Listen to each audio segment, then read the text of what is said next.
अंग्रेजों की ही बंदूक से अंग्रेजों की ही गोली अंग्रेजों के ही सीने में उतारकर पूरे भारत में 1857 की क्रांति की ज्वाला धधकाने वाले बलिया के माटी का लाल महान क्रांतिवीर मंगल पांडे ने अंग्रेजों को साफ लहजे में समझा दिया था कि आज तक आपने सिर्फ हमारी वफादारी देखी थी, अब आप हमारा क्रोध देखेंगे।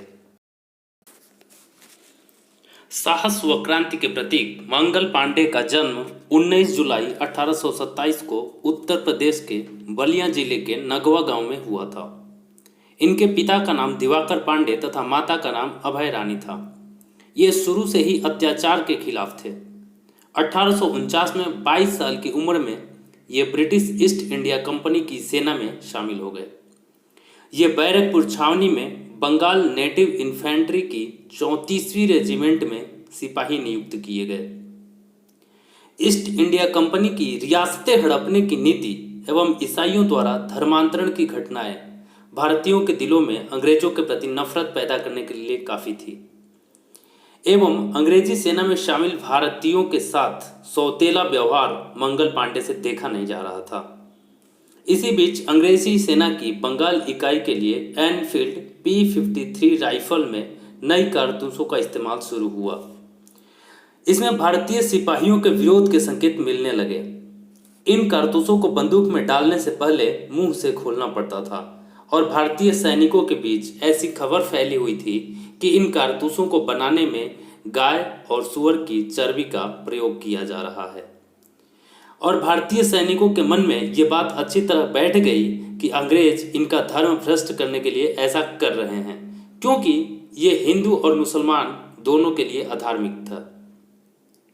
भारतीय सिपाहियों के साथ पहले से ही हो रहे भेदभाव एवं नई कारतूसों के प्रयोग ने भारतीय सिपाहियों को अंग्रेजी शासन के खिलाफ उग्र कर दिया। 9 फरवरी 1857 को जब ये कारतूस पैदल सेना को बांटा जाने लगा तो मंगल पांडे ने इसे लेने से मना कर दिया और अपने बाकी साथियों को भी इसे न लेने के लिए कहा। यह कोई छोटी बात तो थी नहीं। अंग्रेज अफसर चिढ़ गए, इनकी वर्दी उतारने और हथियार छीनने का आदेश भी हो गया। लेकिन मंगल पांडे तो अपनी बागी स्वभाव के लिए जाने जाते थे। इन्होंने इस आदेश को भी मानने से इनकार कर दिया। मंगल पांडे भारतीय सैनिकों को लगातार अंग्रेजों और उनकी नीतियों के खिलाफ भड़का रहे थे। 29 मार्च 1857 को भी रोज की तरह वे अपने कैंप के बाहर भारतीय सैनिकों को अंग्रेजों के खिलाफ भड़का रहे थे। तभी अंग्रेज अफसर मेजर ह्यूसन इनकी तरफ बढ़ रहा था। मंगल पांडे ने तुरंत अपनी बंदूक उठाई और बोला, मारो फिरंगी को, और यह कहकर इन्होंने गोली दाग दी। गोली ह्यूसन को न लगी, उसके घोड़े को जा लगी। ह्यूसन गिर पड़ा। उसने तुरंत अपनी बंदूक से मंगल पांडे पर फायरिंग शुरू कर दी, लेकिन मंगल पांडे इसके लिए पहले से ही तैयार बैठे थे। उन्होंने अपनी तलवार निकाली और मेजर ह्यूसन को वहीं पर ढेर कर दिया। इसके बाद मंगल पांडे ने एक और अंग्रेज अफसर लेफ्टिनेंट बाग को भी मौत के घाट उतार दिया।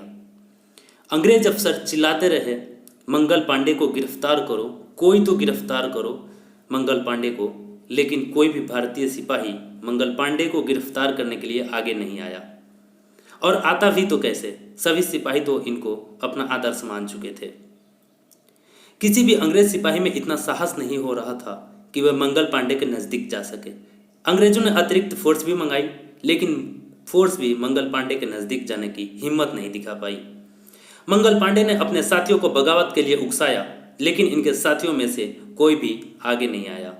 तब मंगल पांडे काफ़ी निराश हुए, लेकिन ये समझ भी गए कि भारतीयों में क्रांति की ज्वाला धधकाने के लिए अपने प्राणों की आहुति देनी ही पड़ेगी। इन्होंने बिना कुछ सोचे समझे अपनी ही बंदूक से अपने प्राण लेने की कोशिश की, लेकिन इसमें ये घायल हो गए।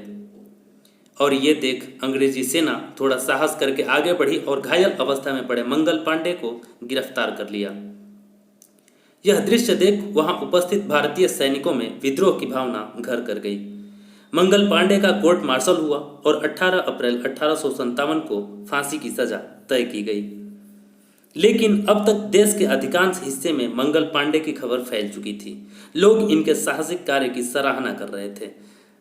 अंग्रेजी प्रशासन को किसी आंदोलन व विद्रोह की आशंका हो चुकी थी, इसीलिए मंगल पांडे को तय तिथि से 10 दिन पूर्व ही 8 अप्रैल 1857 को फांसी देने का गुपचुप निर्णय ले लिया गया।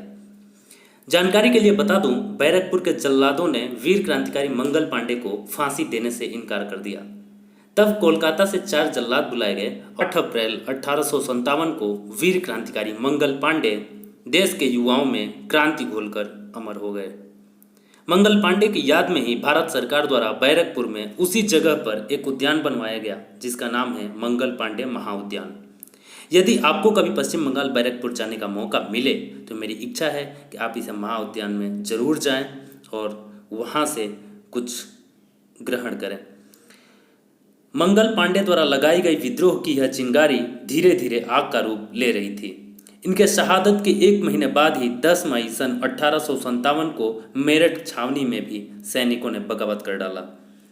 धीरे धीरे ये आग पूरे देश में फैल गई और देश के अधिकांश जगहों पर अंग्रेजों के खिलाफ विद्रोह शुरू हो गया।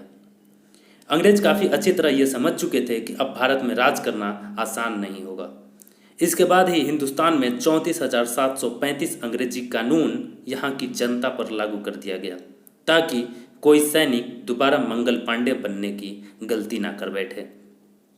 मारो फिरंगी को नारा मंगल पांडे ने ही दिया था। 5 अक्टूबर 1984 को भारत सरकार द्वारा मंगल पांडे के सम्मान में एक डाक टिकट भी जारी किया गया। मंगल पांडे द्वारा अंग्रेजी शासन के खिलाफ बोया गया विद्रोह का बीज 100 साल के अंदर ही एक विशाल वृक्ष का रूप ले चुका था और अंग्रेजों को भारत छोड़ना पड़ा था। पांडे नाम का खौफ अंग्रेजों में इस कदर व्याप्त हो गया था कि पांडे को ये पैंडी कहा करते थे और पैंडी का मतलब विद्रोही मानने लगे थे। मंगल पांडे अपने धर्म से अत्यंत लगाव रखते थे और दूसरों को भी धार्मिक जीवन के लिए प्रेरित करते थे। ये हमेशा कहा करते थे कि किसी भी धर्म के लोगों का गोमांस खाना एक पाप है और यदि आप हिंदू हैं तो ये एक कलंक भी है। मंगल पांडे की वीरता और उनकी क्रांतिकारी सोच से प्रेरित होकर कवि प्रसिद्ध नारायण सिंह मंगल पांडे के बारे में भोजपुरी में अपनी कविता में लिखते हैं, जब 57 के रार भइल वीरन के वीर पुकार भइल, बलिया के मंगल पांडे के बलि वेदी से ललकार भइल। मंगल मस्ती में चूर चलल, पहिला बागी मशहूर चलल, गोरन के पलटन के आगे बलिया के बाका सूर चलल।